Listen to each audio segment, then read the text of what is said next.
Is the end coming? Are we all going to die? Is there a great government conspiracy or a multitude of conspiracies that's going to lead to our fall? Are there signs that we should be paying attention to that would warn us of these coming events? Solar eclipse, longest one that we've seen in our lifetime, I believe. Earthquakes happening in places that they've never happened before. Tornadic events that are more intense than we're used to. Should we be terrified? Look, it doesn't matter if you're an atheist, a philosopher, an agnostic, or a Christian. Stick with me for a few minutes here. I believe we're going to find some common ground, and we might find the answers to some of these questions.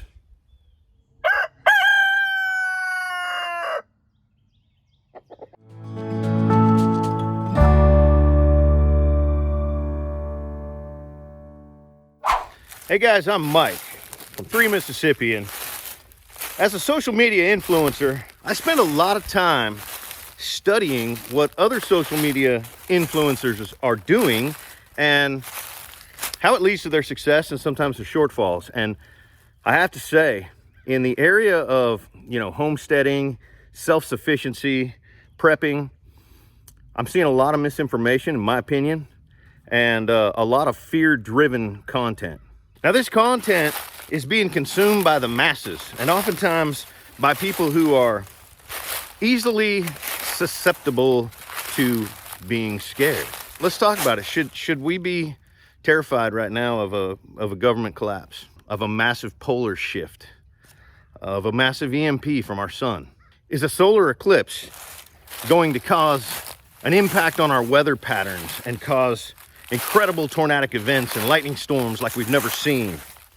Is it going to cause earthquakes that are going to topple cities and kill thousands of people? Or might these be signs of the coming of Jesus Christ, bringing with him the rapture? These are all good questions. Let's break some of them down right now.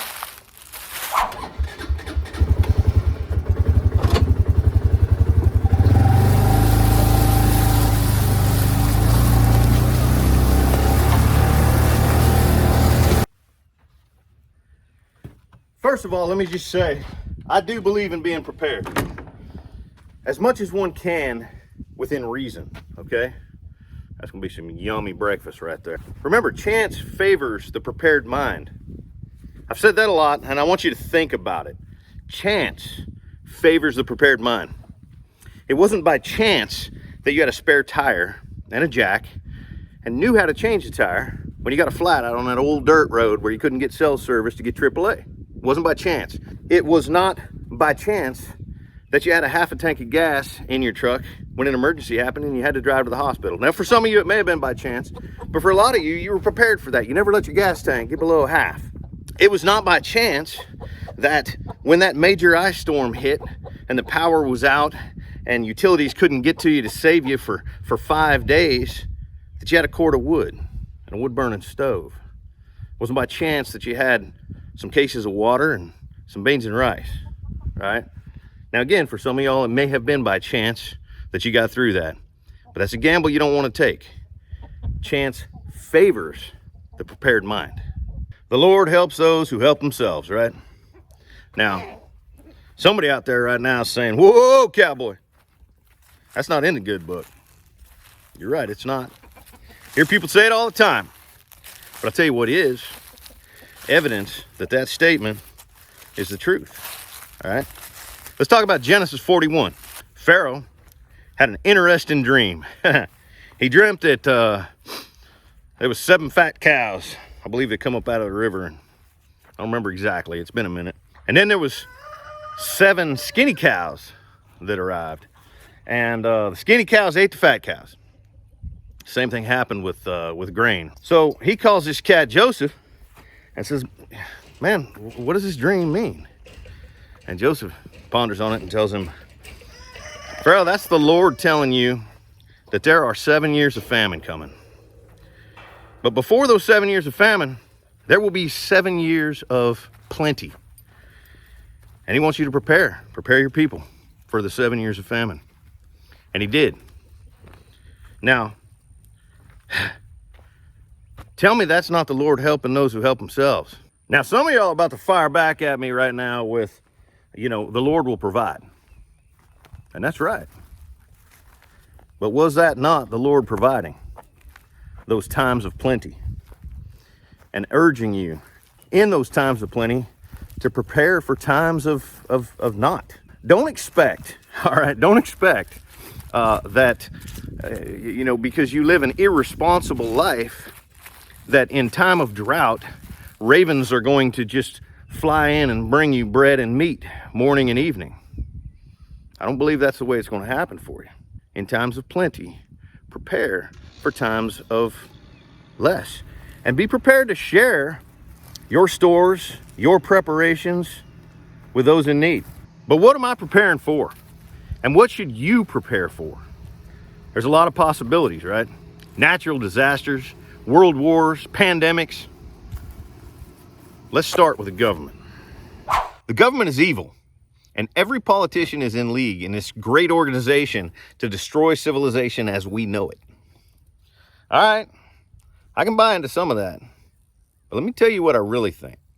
Well, I don't believe that all politicians are inherently evil, and I don't believe that they're all part of some Illuminati whose goal is to strip us of our freedoms and make us completely dependent on the government. Not all of them, but you better believe some of them are. On a grander scale, I believe that most politicians are consumed with hubris, but they're unqualified, incapable, and have very little concern about the overall well-being of their constituents. They'll do whatever they have to do to make sure that their coffers are overflowing. Let me give you an example of what I mean. I don't believe that the government ever intended to transform our society into one that was rampant with childhood obesity, diabetes, cholesterol problems, high blood pressure, congestive heart failure at a young age. Yet we live in a time when all of those things are multitudes of times higher than they've ever been in recorded history. How is that? Well, it's a tangled web, and it all comes down to relationships at high levels of government and sharing of windfall profits. It's greed, people. It's greed. You see, we once lived in a time where you got your food locally.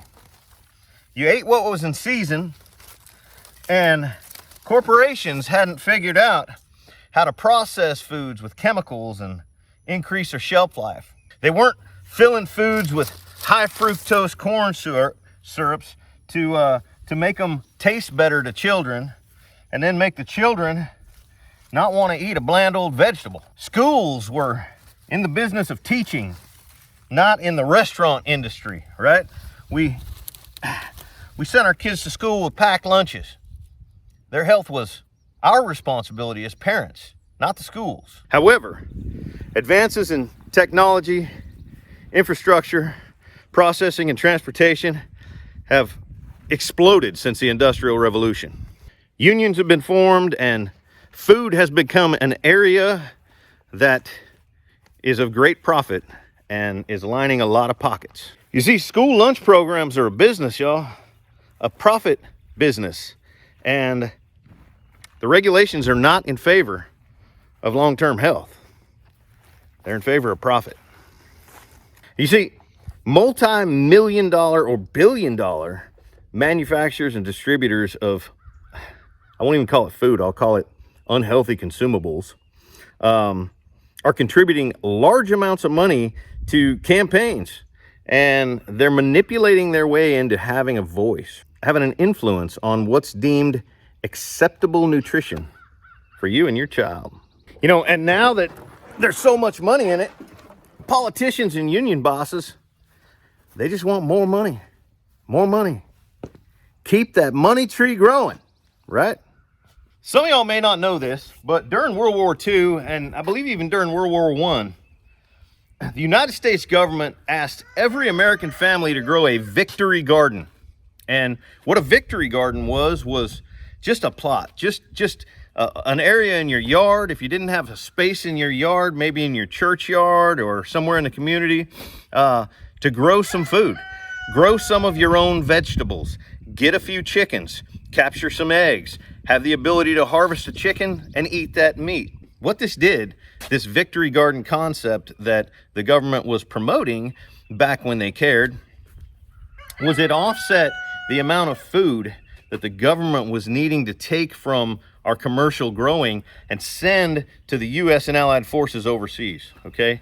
It gave you, as the civilian back here at home, the ability to be in control of some of the food that was coming to your family. Now the government doesn't want you to grow food. They want to regulate when and where you can have poultry. They want to regulate, all kinds of things that you do in growing your own food. Because, well, I mean, if you grow it yourself, where's their money? Now, guys, that's just one example. I could go on and on about how that, ties into, the modern day pharmaceutical racket. I mean, we could talk about government overreach. We could talk about, government regulations. We could talk about liberties and infringement upon our rights. But we'd be here talking about this all day. The reality is that I believe for the most part, government is irresponsible and greedy, and you're paying for it. Now, some of y'all are going to see this video before the great eclipse of April 8th, 2024, but most of you guys are going to see this after that date. And to you, this is going to be an I told you so. I don't believe the government would tell us if they knew a cataclysmic event was about to take place. It wouldn't be in their best interest. And I don't think that they would tip their hand either, okay? Understand, they want what's best for them. And panic and mayhem is not what's best for them. If they know that giant meteor is coming, they're not going to tell you. If they knew that something was going to happen on April 8th, 2024, they wouldn't have told you. Now, some of you guys are saying, oh, they're just too dumb to know that they tipped their hand, right? I'm smarter than them. You see, I know that they called for, a state of emergency. I know that they called for the National Guard. They called a chemical and biological and radiological warfare team. Okay, let me just stop you right there. Remember at the beginning of this video, when I talked to you guys about social media and about mistruths and about fear-mongering. Okay, we're going to talk about that right now, and I want you to pay attention, okay? Pretend you're sitting around a campfire, all right? And there's one storyteller there who's a really good storyteller. He's captivating, and he's telling this scary story. And you're enjoying being scared. You're listening. You're into it, right? But you don't sleep well that night. You hear every creak outside your tent. That storyteller enjoyed getting you scared and keeping you scared. It's a game that they were playing. And that game is being played on social media right now, okay? Do some of your own fact checks. I want you to understand that while the government may not have your best interest in mind when they call a state of emergency ahead of time, they have their own best interest in mind. In this case, it benefits you because we're talking about small towns and areas that have very little infrastructure. They only have a few gas stations. They only have a grocery store or two. They have, several thousand people that live in that community. And they're expecting an influx of hundreds of thousands of people.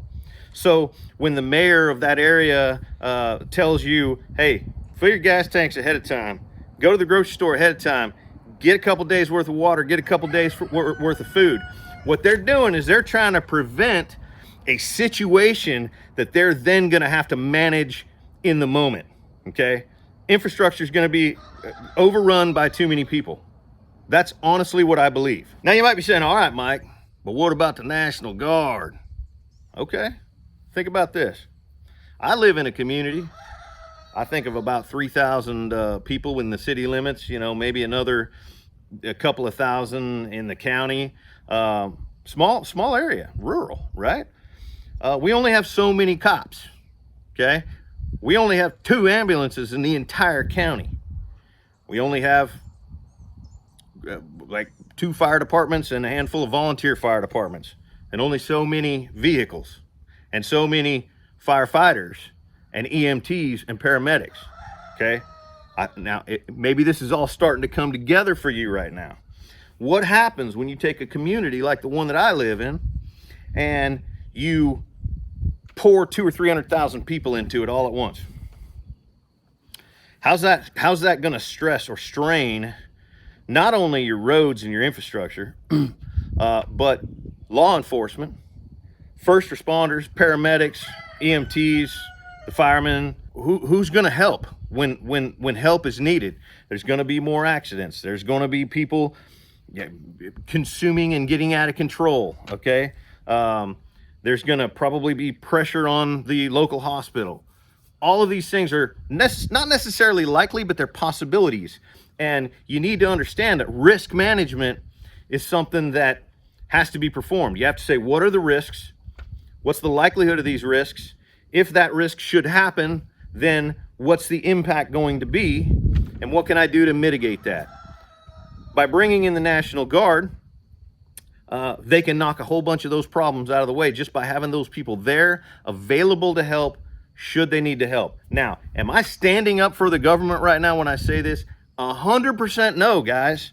Again, I think we got a bunch of irresponsible people in government, but I do think that you are being scared and manipulated by some people on social media and in the news networks that just want to get you riled up so that you'll click on their videos or watch their news outlet. All right? Understand that that's happening, and understand that so far what I've seen these governors and mayors doing, I don't have a problem with. They're just being prepared. Well, okay, Mike, but what about the nuclear team they deployed?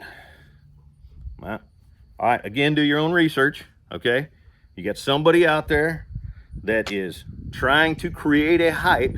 I think if you start doing your own research, you'll find that one of the National Guard units that is available to be deployed just so happens has some particular hazmat training. Somebody mentioned that in one of the news outlets or one of the, it just so happens that they have some particular hazmat training. And somebody mentioned, well, that would be good if there were an industrial fire or something happened during that time frame. Well, you see, you know, when this person tells this person something and this person then whispers it to this person and that person tells it to that person, by the time it comes back around to here, it's an entirely different story, okay? And that is what blew up into, oh, they're deploying a hazmat team. Oh, they're deploying somebody that's got biological, training. Oh, it's a nuclear, biological, radiological warfare team. You're being played. So let's talk about the natural disaster side of this coin. An eclipse is going to cause weather patterns to change. It's going to cause tornadoes like we've never seen before, and thunder and lightning. It's going to kill people. No, it's not. No, it's not. We've had eclipses before, folks. And I enjoy science. I enjoy religion very much. But I grew up enjoying science, and I can tell you that if you've ever taken an astronomy class, you know that this eclipse in no way is going to impact our weather patterns. It's just not. It's not going to impact the gravitational pull on the earth in any measurable amount that's going to cause earthquakes. It's going to be a cool 4 minutes where the moon passes in front of the sun and a whole bunch of kids get to go ooh and ah. And some grown-up kids. It's not going to cause natural disasters. It's not.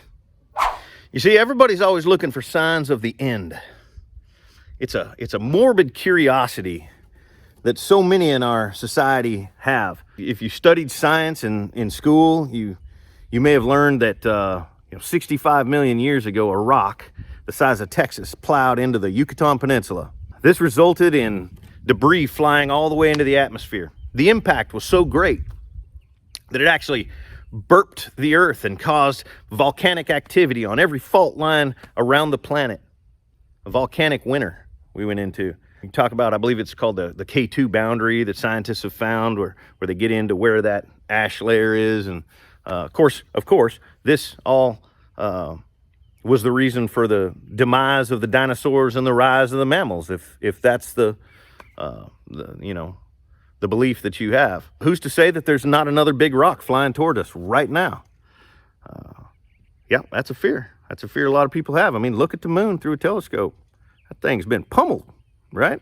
Of course, if you're on the science side of things, you'll know that all happened, a long time ago when there was a lot more debris flying through. And of course, that debris was also hitting Mother Earth. But we've since developed an atmosphere, and, those craters have gone away. And again, that's the science side of things.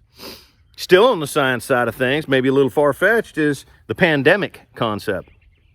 There's going to be a great Ebola-like plague, or there's going to be some sickness that causes a zombie apocalypse. We're fascinated by zombie movies, right? So why wouldn't we be terrified of a pending zombie apocalypse?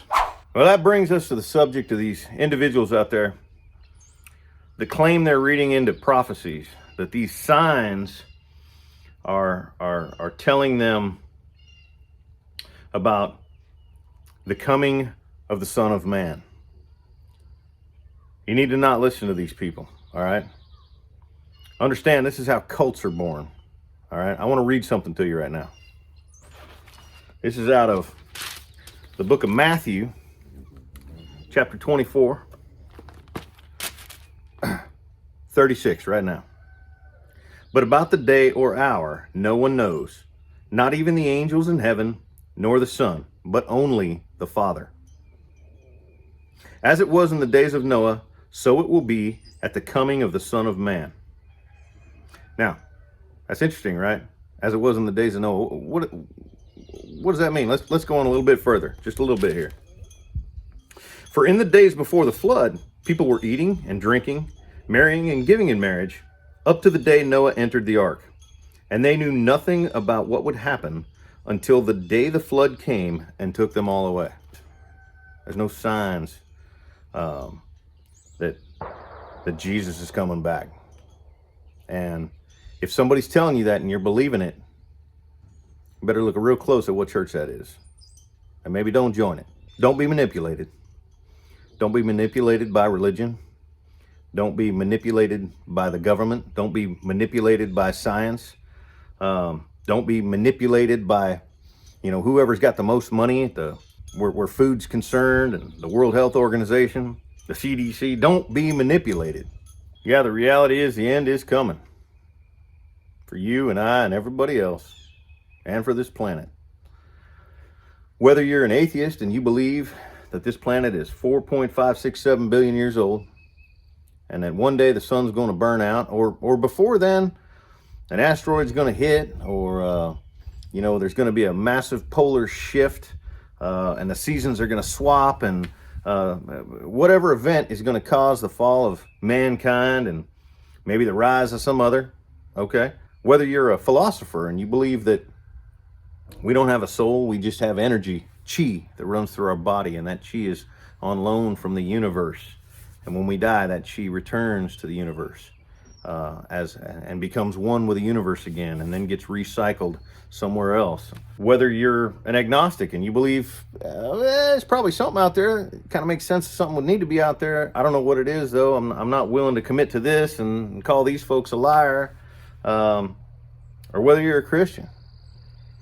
For all of us, the end is coming. Now, you cannot prepare for the end with worldly things, in my opinion. Don't prepare for the end by storing up food and water, okay? I've been prepared for the end, as far as I'm concerned, since the day I was baptized in the Mississippi muddy water, okay? That is the preparation that we need.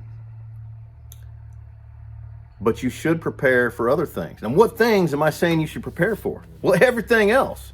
Everything that happens between now and the end. There's going to be trials and tribulations.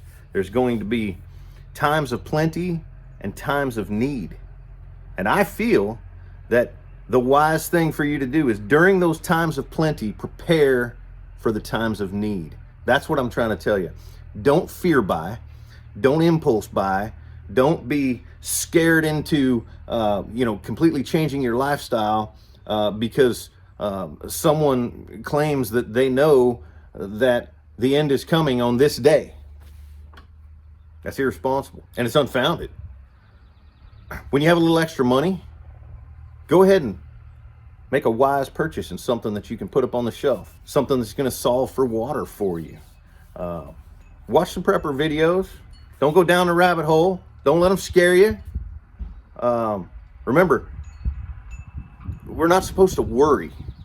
And worrying and preparing are not the same thing. Saying, hey, you know, there's a possibility that I could lose my job one day. How do I mitigate that? Might take me a little while to find another job. Do I have a couple bucks in the bank? Do I have the ability to pay my mortgage, or is my family going to be able to eat? That's not the same thing as worrying. Being prepared is not the same thing as worrying. All right. So I urge you to be prepared. I urge you to think about the ways that you can prepare. Build a plan to prepare a little bit at a time. You know, don't sell the family jewelry and heirlooms to go stock up on rice and beans. Okay. That's irresponsible and it's not necessary. But yes, prepare. And you know, if you're talking about the end, if you're trying to prepare for the end, there's only one kind of preparation you need to do. That's between you and Jesus Christ. Okay. And if you haven't done that, I hope you do. I hope you do. Stop being manipulated. I'm going to leave you with this, guys. Be responsible for you and yours. Take care of your family. Take care of yourself. Take care of your friends and neighbors. It's really easy to blame everybody, to blame the government, to blame the news organizations that are spreading misinformation. But spend a little less time blaming and a little more time doing your own research and putting in the work. I'm gonna play a little tune I wrote last week.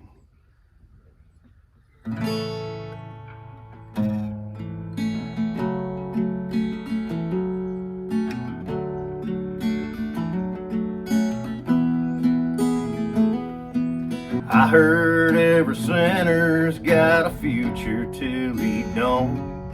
If the sun comes up tomorrow, I'm gonna right a couple wrongs. Can't go on believing none of it's my fault, when the answer in the bottom of that bottle's always wrong. I've been living this lie, tell myself, taking the easy road will only go to hell. Picking losing fights just to feel a little pain, 'cause I'm running out of tears, but I got buckets full of blame. Yeah, buckets full of blame. It's hard to keep your head above the water carrying buckets full of blame, folks. God bless. Safety's off.